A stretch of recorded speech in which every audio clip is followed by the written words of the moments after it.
Welcome back, everyone, to another episode of Embedded in the Future of Finance. I'm your host, Jay Sailing, and today is a special episode because I have really two visionaries in the embedded finance space with me to talk about an application of this technology for the U.S. military that I personally think is extremely cool and will make a substantial positive impact for the men and women who serve our country.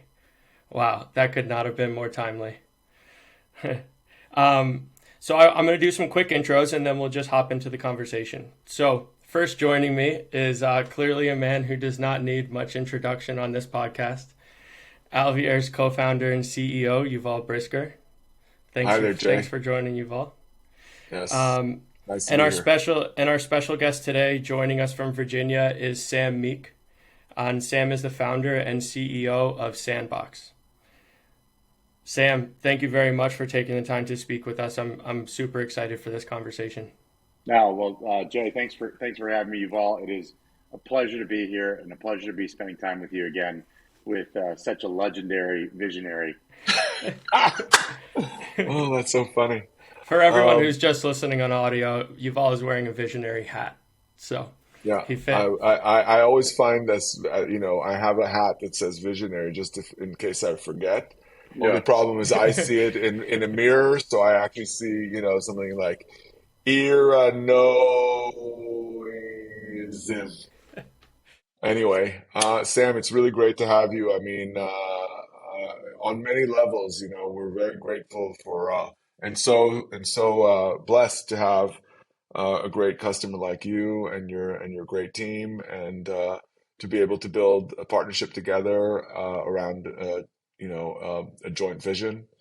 And so, first thing I want to say always thank you, and you and I connected from day one, and we but really it's did.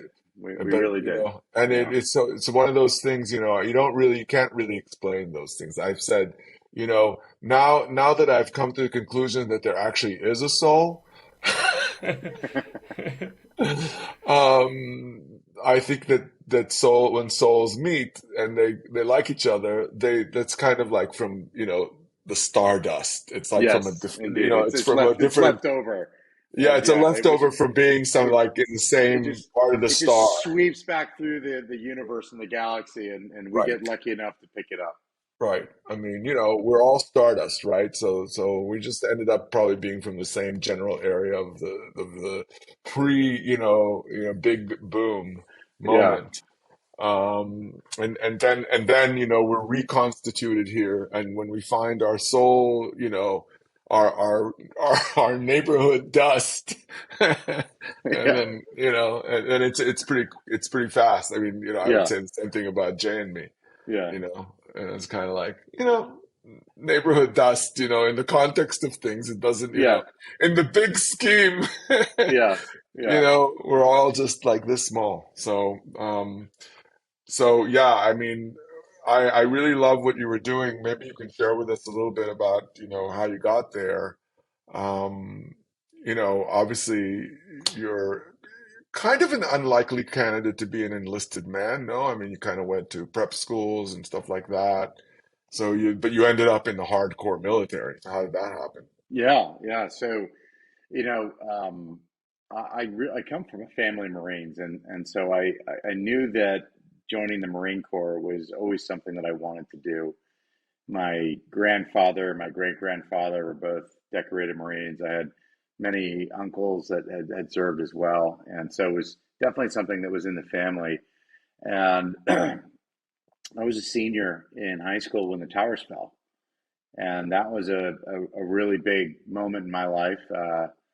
I remember I knew my dad was going to New York City that way. I knew my grandmother was on an airplane that was leaving one of the New York airports that day. So there was a lot that was going through my mind when, I showed up to, I think it was English class, and the TV was on, and one of the towers was on fire. So, from that day forward, I kind of was really contemplating, the paths I wanted to take. I think one of the best things that happened to me was I got caught smoking pot when I was my senior year, and ended up getting kicked out of prep school. Um, But you and must have gotten caught more than once. well, Did they that might actually be for really a kick you different out that for might be for once? a different podcast. I see, I Um, see. Yeah, yeah. The one where we have Alvier's podcast. yeah, the podcast, and so Right. and I ended up finishing at the local high school, and at that time, I thought to myself, well, geez, well, now is a better time than ever. My dad was really supportive of this idea of me joining the Marine Corps. He had really wanted to do it, but never was, had never pulled the trigger in becoming a Marine. So I just saw this neat opportunity to do it and decided to enlist, right out of high school. So joined the Marine Corps, became a what's called a nuclear biological chemical defense specialist. It sounds fancy. Honestly, it's not that fancy. And just had an incredible time, through basic training and into my job school and then into the fleet. Went to Iraq twice. Second time I was deployed, I unfortunately got injured in a non-combat injury and had to get out of. Well, wasn't didn't have to get out, but I had to leave my unit in Fallujah. And at that time, I decided, well, maybe it's a good time to get out of the Marine Corps and see if grass is greener on the other side. So I left the Marine Corps and very randomly fell into Wall Street and was working for a bunch of really bright folks at a fund of hedge funds and learned a lot about how businesses work well and a lot about how businesses don't work well. When I was introduced to my co-founder, Major General Ray Smith. And so that's a very abbreviated version from how I got into the Marine Corps and how I began with Sandboxx. I want to start kind of, well, we're in the middle of it, but I want to kind of go back to sort of the first thing. Why did you create Sandboxx? Mm-hmm. Like, what was the, you know, the catalyst that just made you go like, yeah, I really need to do this, and this Yeah. can be really helpful. And what was your sort of long-term vision? Start Yeah. there because I have more questions around that. Yeah, absolutely. It was so as I mentioned, I was working in finance, and I was introduced to Major General Ray Smith, who's chairman and co-founder of Sandboxx, and I mean has really become someone that's just so near and dear to me personally. But he, initially had this interesting idea, which was to build a MySpace kind of competitor for Marine Corps spouses to stay connected. And back then, when General Smith and I met, MySpace was still kind of big. Facebook was really kind of taking over, but MySpace was kind of the OG that got everybody hooked on social networks in the beginning. And I thought it was a really great idea. I was never married in the Marine Corps, but I definitely saw the pain points that existed as, military spouses had to move from one duty station to the next, whether it was 1 year or 3 years, and pull the kids out of school, change jobs, move the entire household while managing the household budget while their husbands or potentially their wives were deployed or training, and it's a huge bear on the military spouse community. And so I love the idea at the very beginning of it, and we started looking into this idea, and we realized that the opportunity was so much greater. No one else was building content and technology that was specific to the military journey at large. No one else was thinking about the user experience expectations of today's warfighter, of the friends and family around today's warfighter, and the commands that they served. And so that was where we had the big aha moment and this opportunity to build Sandboxx. So we recognized that from day one, we wanted to boil the ocean. We really, and that's never changed. And from day one, we had a true North Star, and that North Star has never changed. But what we have recognized is there's intelligent ways to think about building businesses and acquisition and delivering tools and services and content and features that truly help our service member and the community around our service members be successful. And so at the very beginning of Sandboxx, we recognized that if we were going to be successful in this idea that we could deliver a super app that would create an incredible platform designed for success for our community, that we'd have to start at the beginning. And we'd have to start with, the friction points around getting ready for the military journey, recruiting and joining the military to begin with, and then getting off to basic training, which is what we define as the first year of service. And so if you think about that first year of service, it starts with, I'm interested in joining the military. And then it gets into, I'm now in the recruiting pipeline. My mom and dad and my friends and family are now, either helping me or pulling me or nudging me in one way or another around this journey that I'm on. But then I get off to basic training. Now I'm completely disconnected. As you know, you can't take your cell phone with you to basic training. We've got over 200,000 folks that join the military every year.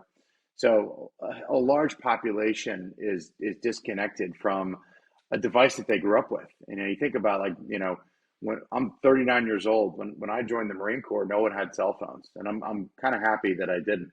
But today's generation of warfighter, they grew up with a smartphone in their hand, and so ripping that away, pulling that out of their hand is a big deal. So, because of what I just explained, we recognized that there was two major friction points. One was delivery of information and the knowledge gap that existed for the individual service member, the friends and family around them, and the recruiters. And so we knew that if we could onboard the service member, the recruit, or the trainee, or the future soldier, the future airman, that we could deliver content to them that would help them be successful. We could also deliver content to their friends and family that would help them better understand the military journey and how to support them. And we could also help the recruiters. We could give the recruiters time back in their day to focus on recruiting and less so around maintaining the delayed entry program. And so that was one side of it. The other side was the fact that you ship off the basic training without your device. And so we created a very simple way for friends and family and recruiters to be able to send a letter to basic training right from the app. So it's actually a physical piece of mail that shows up at basic training. It's delivered overnight. It includes return stationery. It includes return envelope. And it's got all the bells and whistles that you might expect from something that goes digital to analog. And those are the two things that we started with, and that's where we really saw most of our growth was around the delivery of intelligent, timely, relevant content, and this opportunity to keep our warfighters connected as they went through basic training. They disconnected from their friends and family for the first time with Sandboxx letters. Right. And how long? So first thing, how did you phase it out? Like, what did you do first? Yeah, so like how did you get it going? What sort of brought it to yeah, life? so at the beginning of it was really back then a keynote presentation and a couple sticky tabs on the wall, and this idea that we could build an app. And so we went around to a handful of family and friends that I had met through my time in Wall Street, and some other folks that we were connected to, and we raised the first round of capital to get Sandboxx 1.0 built. So that got us the first version of the app out the door. The letters feature was actually a little bit of an afterthought. At the beginning, we were really trying to start with this social network idea and this content delivery, but we recognized that we needed a true killer feature that would help us with the acquisition side of the house.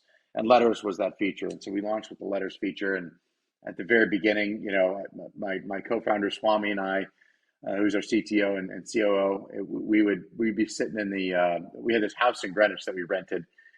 We had this printer in the middle of the foyer, and one or two letters would come off that every single day. And then Swami and I would, take the letters, we'd put them in the envelopes, we'd put postage on it, we'd drive them over to the post box, and we'd put them in the post box, and we'd go have a beer, we'd call it a day. And in those early days, just seeing 2, 3, 4 letters come off the machine every day was so exciting. Fast forward to now, we watch 5,000 to 20,000 letters come off the machine on a daily basis. And How did you get the word out, by the way, that this was available? So we were doing a lot of just guerrilla marketing, and most of not knowing what we were doing. We were spending money on Facebook. We were, trying to infiltrate, some of the family chats that existed across the social platforms. We were trying to get in front of anyone who would listen to our story that was in and around recruitment and basic training. And I have to say that was definitely a very good move on our part. But the most important thing I think we did was we tried to focus on really good execution of the product. And before you know it, it was 10 letters a day, and then 30 letters a day, and then 50 letters a day. And as the families just started talking about it, the recruiters started talking about it and sharing it. And it really blossomed in an incredible way, to the point where the Marine Corps was actually the first institution that recognized that there was something really neat here that could be done for our service members as they went through basic training. They recognized, and this is, everyone understands this, that when you're in the military, mail and mail call, that the moment when you get your mail delivered is the singular most important moment for morale in basic training. And the Marine Corps, we saw this first, and so we were able to put together a relationship with the Marine Corps whereby we could onboard 100% of the Marine Corps as they joined the Marine Corps. And what we were doing was just basically providing the address for basic training back to the friends and family. And it was up to them if they wanted to use Sandboxx. They could handwrite letters all day long, or they could use Sandboxx. And as you can imagine, most of our families elect to use Sandboxx to send letters. So it really started with this ground game that we could tell the story, and we could focus on really good product, to the point where the institutions began to take us seriously. What kind of made you want to take it the next step, kind of technologically? And kind of how did you come to meet us? Yeah, no, Why did you come looking? I will tell you, I think if you truly unpack the raison d'etre behind Sandboxx, it is a wellness platform. We believe that our military community is special, and we believe that our military community works very hard to do what they do. And therefore, we believe that our military community should have access to benefits, access to technology, access to utility and content that helps them be successful from day one. So what that means is our warfighters need to have the right mental state. They need to have the right spiritual state. They need to have the right physical state. And they need to have the right financial wellness state. And so when you think about what creates a successful warfighter, it's the pillars of spiritual and mental well-being. It's the physical fitness, and it's the understanding of how to use finances appropriately. And if you can pull those three things together for the warfighter, let alone humanity, but specifically for the warfighter, I think you can set them off on a successful trajectory from the very beginning. And when you look at the problems that occur in today's warfighting force, almost 100% of the time, you can trace it back to an issue that occurred in one of those three pillars. And many times it comes back to bad financial decision making. And so as we began to understand how Sandboxx Letters was impacting morale, as we began to understand how our content was helping people make better career decisions and helping recruiters be more successful at their job, and as we looked at this opportunity to continue to create more utilities and more content along the military journey, the one area we hadn't scratched the surface on was the financial well-being of our service community. And so, interestingly enough, one of the things that we did a few years ago was we recognized that the friends and family of our service community in America wanted to support their loved ones financially as they were moving through basic training. But there's no easy way to send money to boot camp. And so we devised a way with the military exchanges, and the Marine Corps Exchange was the first to do this, to be able to send a gift card to their loved one in basic training using the Marine Corps Exchange's gift card provider. And it worked really well, and it took off, and it gave us the first indications that our community is willing to trust Sandboxx to move money. And that was a big aha moment for us. And it was also the moment that we realized, if we're going to invest in fintech, and we're going to invest in thinking about the financial wellness of our military community in the future, we need to start that now, because this is a pretty long tail from a business. It's a pretty long tail from a tech build out, and the relationships. So the very first step was, okay, if we want to, if we have a thesis around that we can help our military community be better with their finances, how are we going to deliver content and education to help them do that? How are we going to better understand the opportunities out there from, different vendors to different banks to different instruments, and distill that into a way that our military community at that age can absorb it and understand it. So obviously, we knew that we wanted to find someone who could do gift cards really well. But we also knew we needed to find someone who fundamentally cared about this community and was willing to think about what would a suite of products and services and content, and how would that get packaged to truly help the future of military finance. And that led us to a relatively big search of companies that had the ability to create what we knew that our customer community wanted. So we started with 62 embedded finance companies at the top of our funnel when we first started this search about, I think it was like 9 or 10 months ago at this point. Um, maybe even longer. More. Oh, We more. we yeah, we looked at a lot of companies, and as we started looking at these companies, between myself and a bunch of my senior leaders on the team, we recognized that if we were going to truly get into this, we needed to hire someone that was dedicated to helping us push through, and that's how Dallas joined the team. And so Dallas runs all of our fintech strategies for us as our program manager and product manager. Um, and so we basically got to this point where we were down to, I think, 10, 15, embedded finance, banking as a service vendors. We said to Dallas, here are the requirements. Help us narrow this down to the folks that can really do this. And we narrowed it down to three folks that really had all the bells and whistles that we wanted with just the gift cards piece, but also had a very good understanding of what we were trying to do in creating this wellness for military finance in the future. And so that's kind of how we got to that, final stage of folks, as we were moving into this embedded finance stage for Sandboxx. I won't, embarrass you by asking you who the competition was.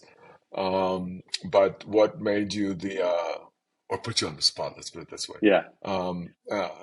But what sort of kind of, helped you make the final choice? It really came down to two things. Um, the first one was relatively easy, but it was my engineering team took a deep dive on the tech stacks, and Alvier was clearly um, you know uh, ahead of the rest of the competition.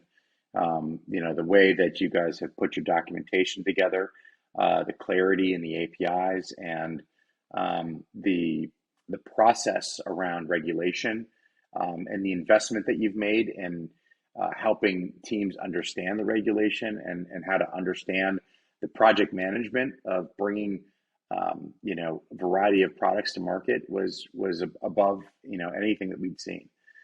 But I think honestly, the thing that sold me, Yuval, was it was actually getting to know you and understanding your background. Seriously, getting to know your background in serving the military, and understanding your ethics and the way you felt about service, and how excited you were about this opportunity, to rewrite the history books for military finance.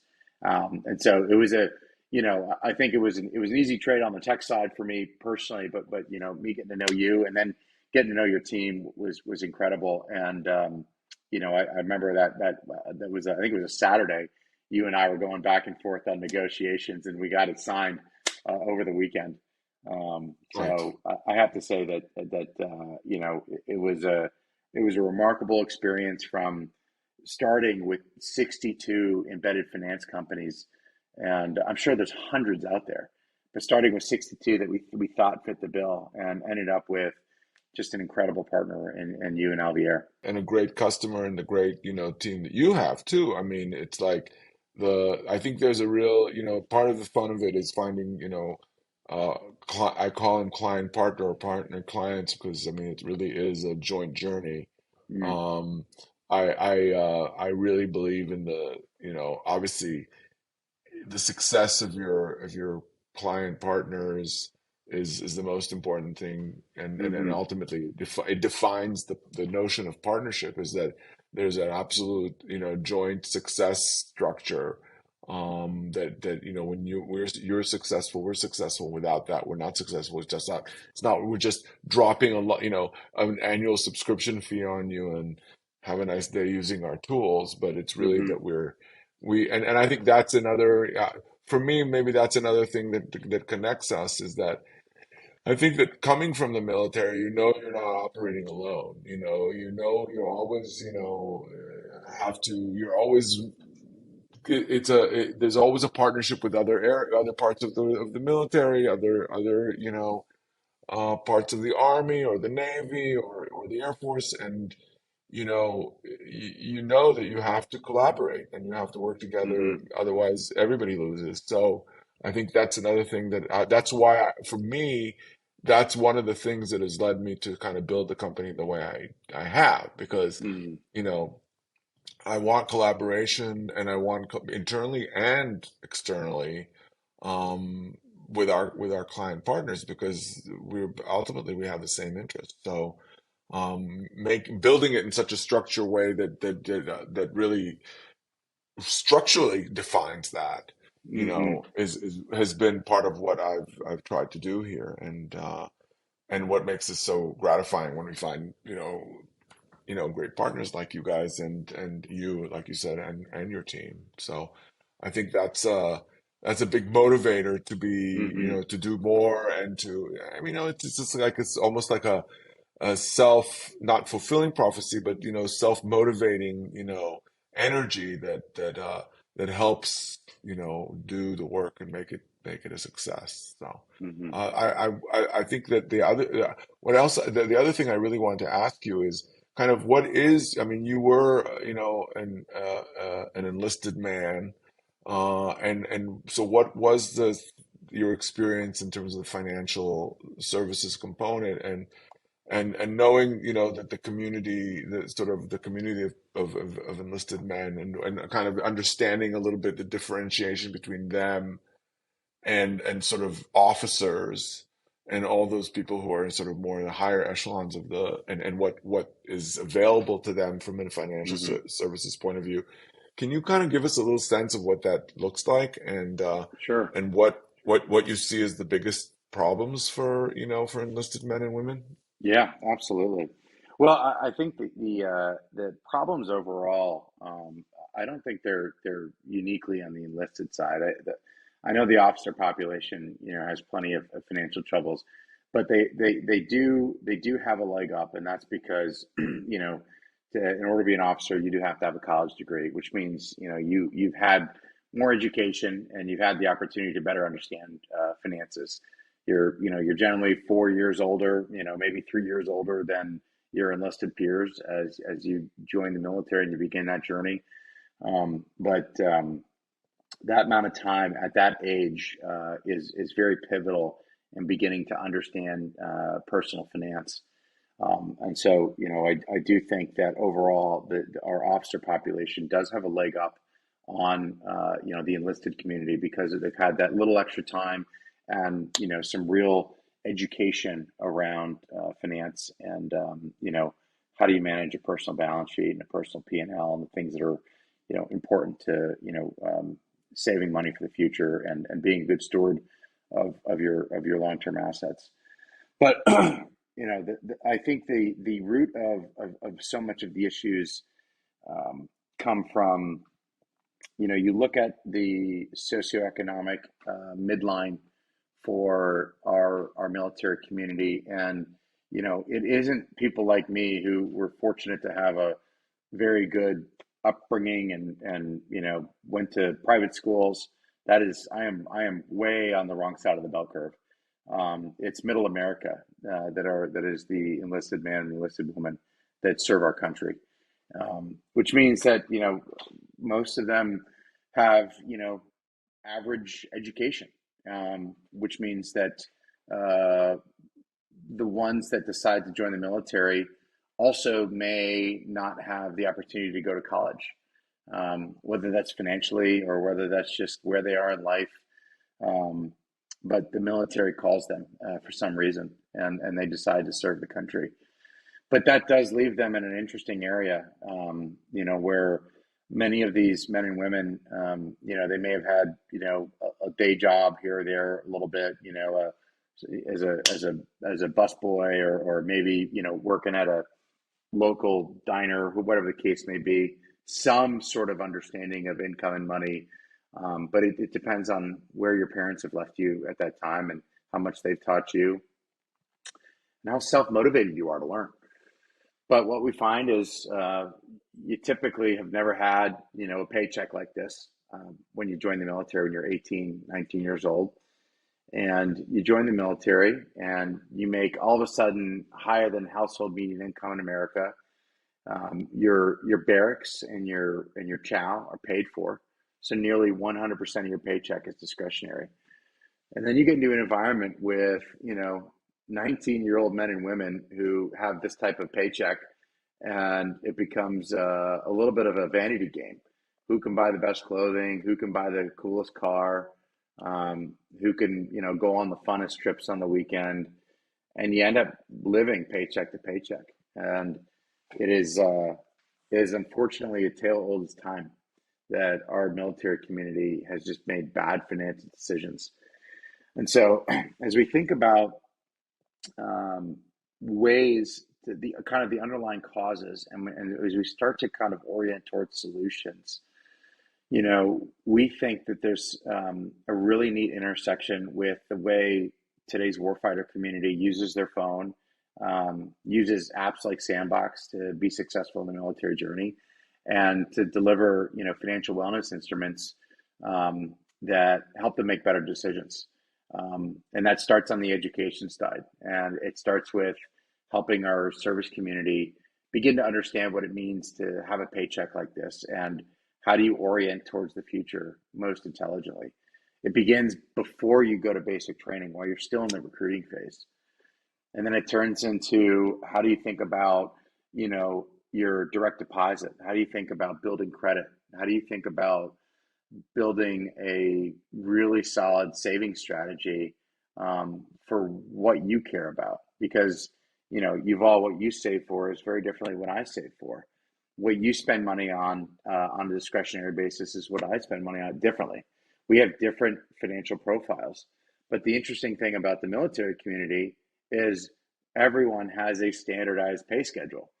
And so when we start with this standardization of pay schedule that we as the taxpayers pay for, we can begin to back into bands of responsible spending within the discretionary, non-discretionary, and savings lines. And we can begin to understand what it means to build early credit. And we can begin to think about how does that translate in from the education side into the rich products and features that we see in many of today's challenger and neobanks, but designed to help the military community be successful financially. And that's where we see an incredible opportunity, not only in our partnership together with Sandboxx and LBR, but also in the future of military finance. Because again, so many of the bad decisions and so many of the things that we see negatively impacting us as the taxpayer, impacting commands across America, are bad financial decisions at the beginning of the military journey. And those compound over time. And so I do believe that this opportunity that we're on will be one of the greatest things that helps our military community be successful in the long run, because we will fundamentally reshape the way this next generation of warfighter thinks about money. When you said challenger banks, the Mm. neobanks or the challenger banks, I was thinking that at the end of the day, each of them have kind of a slice of population that they really are are targeting and are right for, in a sense, because part of the notion, the sort of the concept behind the neobank, in my mind, it can't be a mass bank. because if it's a mass bank, then there's no differentiation between that or It Chase just or dilutes it. You're right. or Absolutely. Wells Fargo or whatever. So it's all about a certain level of personalization of financial services to a specific audience. And what's more specific than, than the military audience, and what's more specific than the military audience who are enlisted people, enlisted men and women, not, Hmm. because from what I understood from you, like existing, military financial institutions like USAA or Navy Federal really were built for officers, right? Yeah, I mean, they were originally built for an officer community. I know, yeah, but I think that the bigger picture for both of those institutions is they have over the last 6 7 years began to offer services to the wider breadth of the military community. So as you may know, if your great grandfather served in the military, you're eligible to be a USAA member. You may have nothing to do with the military, and your parents may have had nothing to do with the military, but you're eligible for a USAA account. And I think that's a great idea for acquisition. And I think it's done well for a lot of the military institutions when it comes to size and scale. But as you keyed in, Tom, what it's done is it's diluted their ability to deliver really core features and I think an ethos around the way our military community uses their finances. And so if you're taking care of, someone who's working in a steel factory and whoever somewhere around the United States or globally versus taking care of a young lance corporal in the Marine Corps, um, when you dilute who your customer base is, you lose sight of the opportunity to uniquely understand where their problems are, especially financially. And that's kind of, I think, going to be some of the core differentiation between what we think is the right way to approach the market and how USAA, Navy Fed, and some of the larger organizations have approached the market. Yeah, and I don't want to go into the true differentiation components because obviously we're in a competitive world. So we can leave some of those, questions to be answered when we launch our service. But I think that the ultimately the idea is really to continue the tradition that you've had of like thinking about how to, make enlisted men and women's lives better, Right, but not just focus on that beginning of the journey, but go throughout the journey, not just with right. information, but real tools that will make a difference in their lives. So it makes so much. That's what that the first thing that I thought and that we thought together, I think, when we started talking was that this was the big vision, right? Hmm. That that taking a very sort of customized and personalized approach to that community and figuring out how to serve them in a way that really benefits them the best, Yeah, and not doing it from another angle or from that right. big bank or whatever. Yeah, and even just in our strategy, the focus on the folks that are in the first year of service. Yes, do we want to service the majors and the master sergeants and the senior tech sergeants? Absolutely, we want to service the entire military community, but we recognize that the biggest problems and the biggest opportunity for change exists at the beginning of the military journey. And so I love this idea that we get incredibly focused around understanding what helps that junior warfighter be successful. Finances just happens to be one of the three pillars. And that's why there's a focus here. And that's why we care about our relationship. But that's where we see probably one of the biggest opportunities in the long run to make a big difference for the success around our military community. I think that overall the more I think about it, the more it makes sense to me. Uh, not just because it's you and me here, but because I just think that, everybody needs to feel like they're part of a community. Yeah. And I think that one of the things that will this will allow is to strengthen that sense of community for those people Hmm. who are going to become part of this membership community. And when I think about it between you and me, I think we really should think about it as a membership. Be part of this community, not Hmm.